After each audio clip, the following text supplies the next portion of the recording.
En aquel tiempo, muchos judíos que habían venido a casa de María, al ver lo que había hecho Jesús, creyeron en él. Pero algunos acudieron a los fariseos y les contaron lo que había hecho Jesús. Los sumos sacerdotes y los fariseos convocaron al Sanedrín y dijeron: ¿qué hacemos? Este hombre hace muchos signos. Si lo dejamos seguir, todos creerán en él, y vendrán los romanos y nos destruirán el lugar santo y la nación. Uno de ellos, Caifás, que era sumo sacerdote aquel año, les dijo: vosotros no entendéis ni palabra. ¿No comprendéis que os conviene que uno muera por el pueblo y que no perezca la nación entera? Esto no lo dijo por propio impulso, sino que por ser sumo sacerdote aquel año habló proféticamente, anunciando que Jesús iba a morir por la nación, y no solo por la nación, sino también para reunir a los hijos de Dios dispersos. Y aquel día decidieron darle muerte. Por eso Jesús ya no andaba públicamente entre los judíos, sino que se retiró a la región vecina al desierto, a una ciudad llamada Efraín, y pasaba allí el tiempo con los discípulos. Se acercaba la Pascua de los judíos y muchos de aquella región subían a Jerusalén antes de la Pascua para purificarse. Buscaban a Jesús y estando en el templo se preguntaban: ¿qué os parece? ¿Vendrá por la fiesta?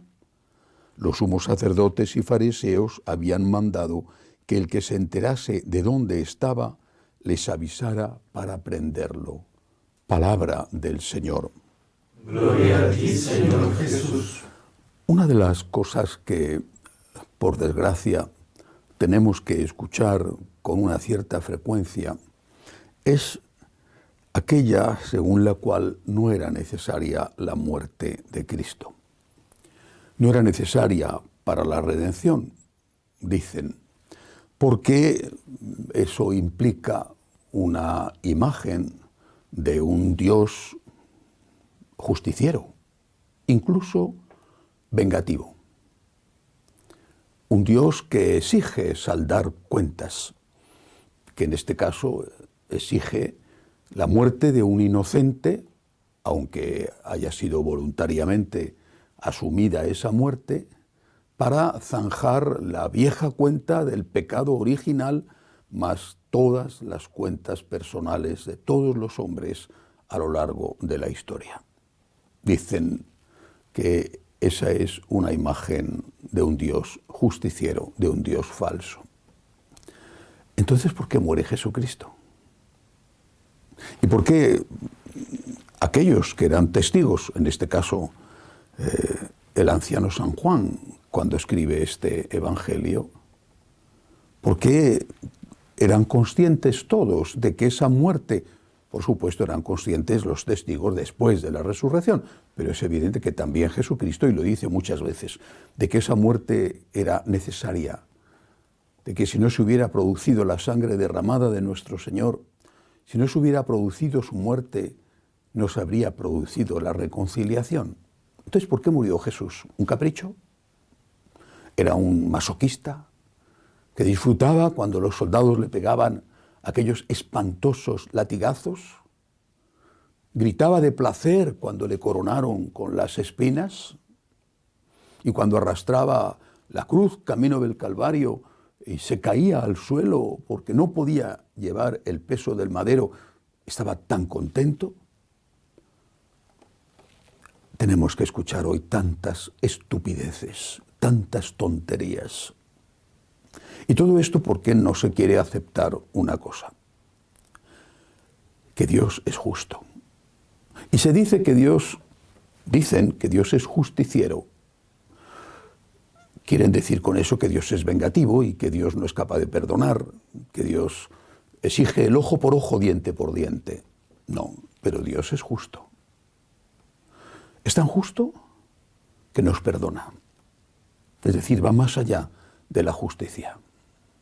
Es tan justo, es tan misericordioso, que carga sobre él, segunda persona de la Santísima Trinidad, el peso de nuestros pecados y sus heridas son las que nos salvan.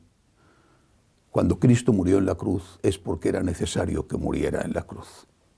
Es porque era necesaria su sangre derramada para lavar nuestros pecados. Sus heridas nos han curado. Su muerte es redentora. Y por eso, en lugar de estar perdiendo el tiempo, incluso insultando a Dios y diciendo que si sufrió fue por capricho, porque tenía ganas, porque no hacía falta, lo que debemos hacer es darle gracias a Dios, darle gracias. Eso es lo que han hecho los católicos toda la vida, desde el inicio, desde los apóstoles, que fueron los testigos, darle gracias. Darle gracias porque efectivamente Él ha sido el Cordero inocente llevado al matadero. Él ha sido aquel que murió no por los justos, como recuerda San Pablo, que quizá alguno estaría dispuesto a morir por un justo, sino por nosotros pecadores, y si nos amó así, antes de que su sangre nos hubiera salvado, ¿cuánto más nos amará ahora que ya estamos salvados si colaboramos con esa salvación precisamente por el derramamiento de su sangre? Ante lo que vamos a celebrar, no perdamos el tiempo con tonterías. Simplemente caigamos de rodillas para dar gracias. Gracias, Señor. Gracias, Señor. Gracias, Señor. Has dado la vida por mí. Y después, simplemente, como somos bien nacidos, pues digamos en agradecimiento, Señor, ¿puedo hacer yo algo por ti? Permíteme que haga algo por ti. Permíteme que responda, aunque sea en una manera que no se puede comparar, porque tú eres Dios y yo soy un ser humano. Permíteme que responda a tu inmenso amor con todo el amor que yo pueda darte. Que así sea.